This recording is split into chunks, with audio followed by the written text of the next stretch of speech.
guys, yang bikin aku shock lagi, aku mesti bayar denda, dalam arti kasarnya aku bayar denda atau bayar kerugian ke PT kisaran 10 juta guys. 10 juta guys. Saat di kampung ya, 10 juta itu posisi nganggur ya, waktu aku itu kan aku cuma YouTube guys. 10 juta itu dari mana gitu loh. Itu besar banget ya guys kalau kita posisi nganggur. I got so motherfucking design on right now.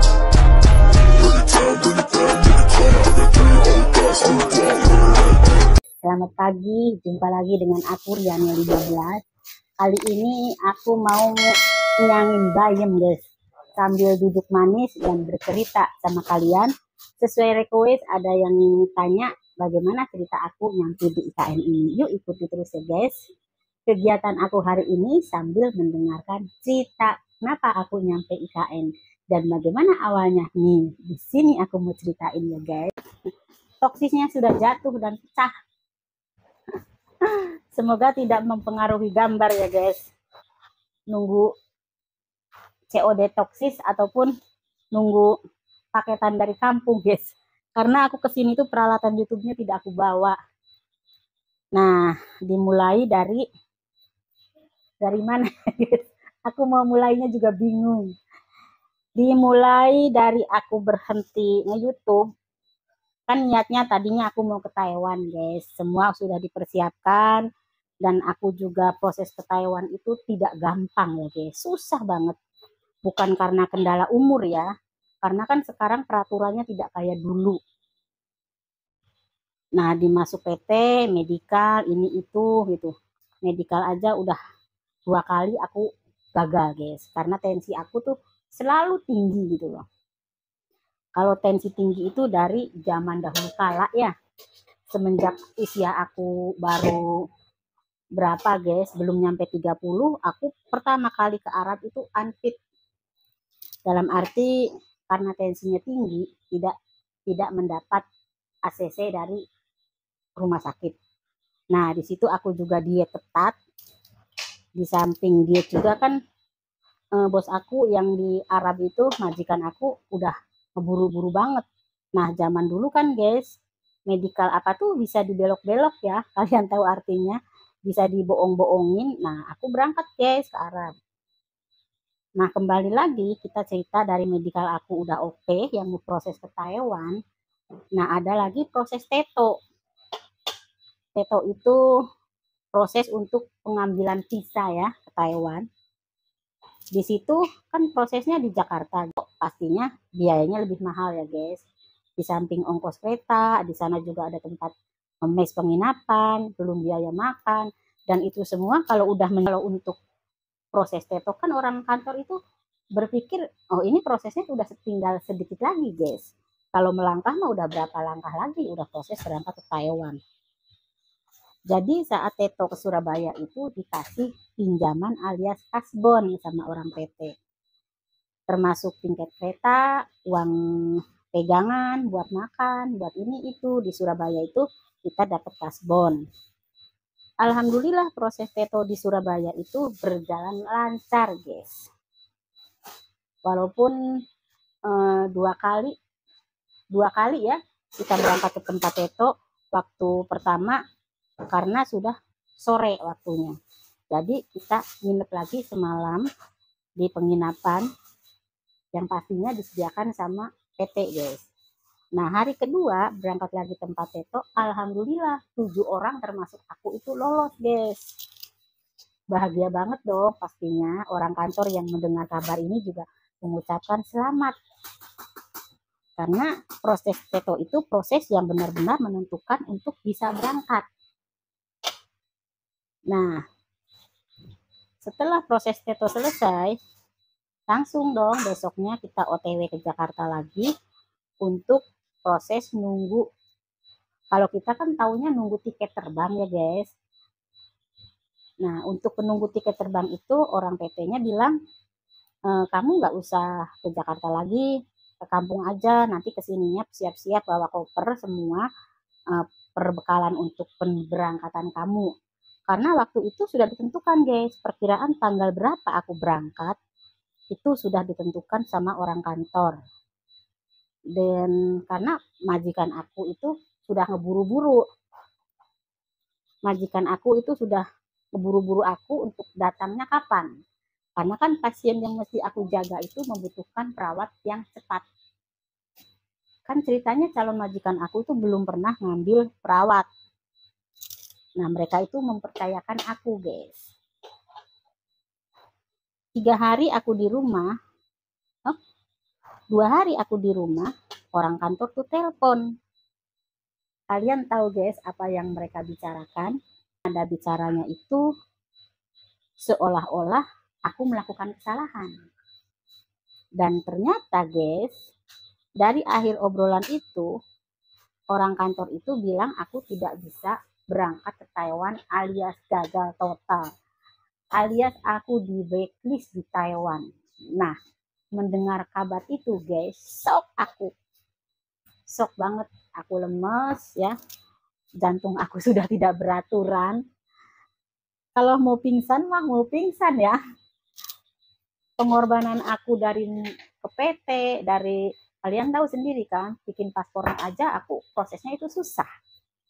Dan gitu untuk bikin paspor ke Indramayu, ganti KTP itu, ganti nama depan itu merepotkan dan membagongkan guys. Kalian mengikuti channel aku, pasti tahu bagaimana proses aku bisa mendapatkan paspor ya guys. Nah, akhir dari obrolan telepon yang bikin aku shock lagi, aku mesti bayar denda, dalam arti kasarnya aku bayar denda atau bayar kerugian ke PT kisaran 10 juta guys. 10 juta guys. Saat di kampung ya, 10 juta itu posisi nganggur ya, waktu aku itu kan aku cuma YouTube guys. 10 juta itu dari mana gitu loh. Itu besar banget ya guys, kalau kita posisi nganggur. Jangankan 10 juta, 10 ribu aja nyarinya nggak ada kalau nggak ada pemasukan. Sekarang uang itu berapa sih guys? Nah, berbarengan dengan itu, uang yang di channel YouTube aku yang tidak seberapa tuh tidak bisa dicairkan. Kenapa? Karena kan waktu monetisasi per YouTuber itu kan aku ngajuinnya nomor rekening anak aku guys. Dan anak aku tuh ganti nomor rekening tanpa bilang-bilang ke aku. Entah kenapa sebabnya aku juga nggak paham ya. Intinya itu nomor rekening sudah tidak bisa digunakan lagi. Aku seolah-olah gempa bumi dong guys. Udah jatuh, tertimpa tangga pula. Dari mana aku mengganti kerugian orang PT 10 juta gitu. Nah, kegabutan aku tuh, aku lihat-lihat TikTok guys, biasa scroll TikTok gitu. Di TikTok itu ketemu lah guys, yayasan-yayasan yang bisa menyalurkan tenaga kerja khususnya para mantan TKW guys. Dari situ aku inisiatif untuk DM dan ngechat mereka. Ada kali guys 5 yayasan, termasuk Yayasan Kasih Bunda gitu, yayasan yang di Semarang yang bisa menerima biasa scroll TikTok gitu. Di TikTok itu ketemu lah guys, yayasan-yayasan yang bisa menyalurkan tenaga kerja khususnya para mantan TKW guys.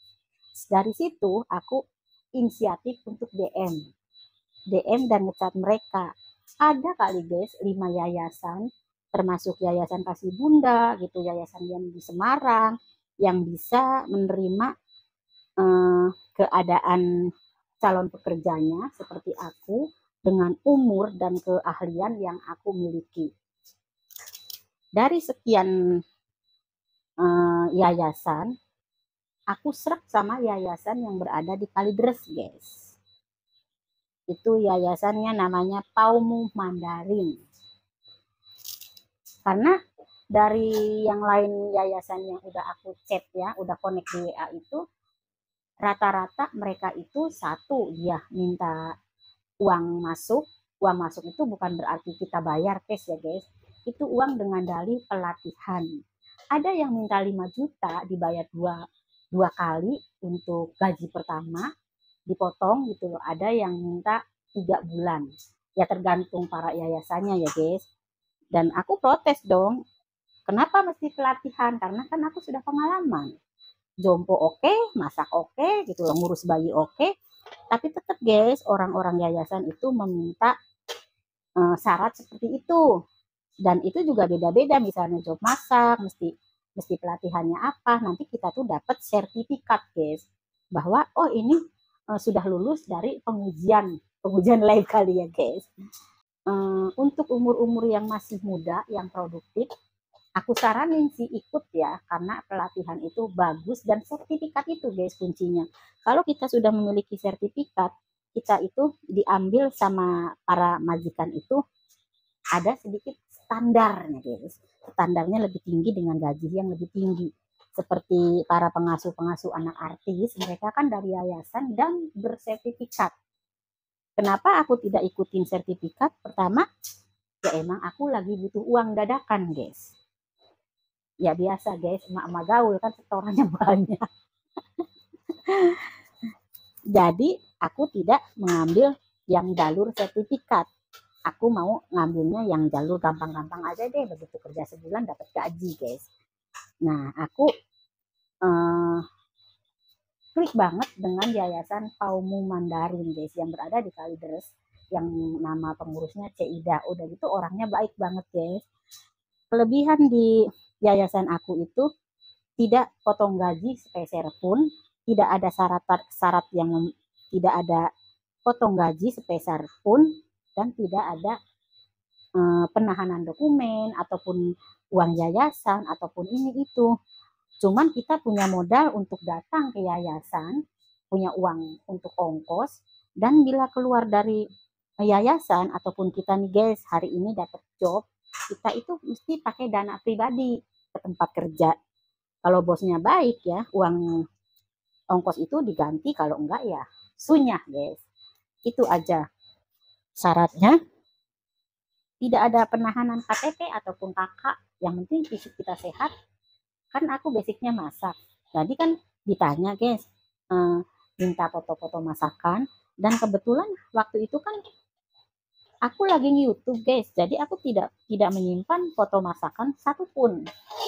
Aku akalin dong guys, aku minta sama temen aku yang masih di Cina, minta foto-foto masakannya dong. Temen aku aja kaget, buat apa lo katanya gitu. Akhirnya dikasih juga foto masakan dari temen aku, ya biasa masakan rumah-rumahan yang di Cina itu guys.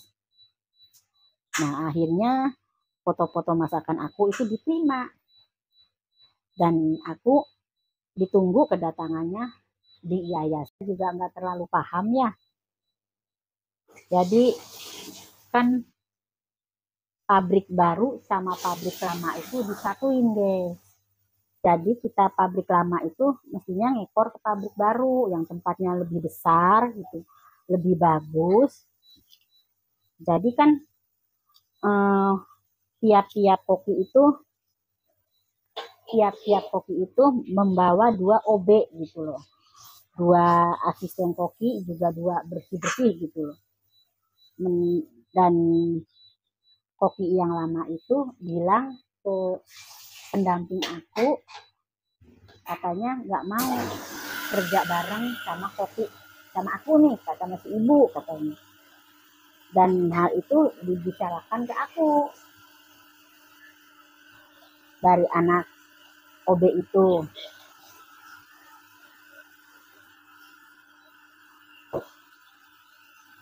Nah dari situ kan aku juga berpikir, ngapain ya berebut lahan, berebut kerjaan dengan gaji segitu. Toh di tempat lain aku nggak bakal kekurangan kerjaan. Setelah gajian aku juga pamit sama bos, walaupun bos itu ngelarang aku. Udah katanya, jangan dengerin dia katanya, yang penting kerja aja bareng-bareng. Nah sekarang gimana kita kerja bareng ya guys, kalau partnernya tidak sejalan, bahkan terang-terangan tidak mau kerja sama dengan aku. Setelah gajian aku cabut lagi ke yayasan lagi, guys. Nah, di yayasan kan berarti aku udah masuk ketiga kali pindah, guys. Tidak ada kendala kalau di yayasan. Mau 3 kali pindah, mau tiap hari pindah majikan, karena kan semua dijamin. Apalagi kalau kita kesannya baik, karena kan satu orang dari yayasan diambil bos itu, menurut bos aku, dia ngambil pekerja dari yayasan itu per orang bayarnya 2,5 juta. Dan dari pihak yayasannya, setidaknya itu 5 bulan aku kerja di tempat baru, tidak ada komplain apapun, berarti sudah tidak tanggung jawab yayasan. Kalau sebelum 5 bulan ada komplain, yayasan berhak mengganti tenaga kerjanya free tanpa bayar lagi. Begitu, guys, menurut cerita orang yayasan ke aku.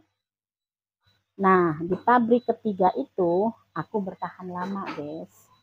Hampir 1 tahun ya, bahkan lebih kayaknya.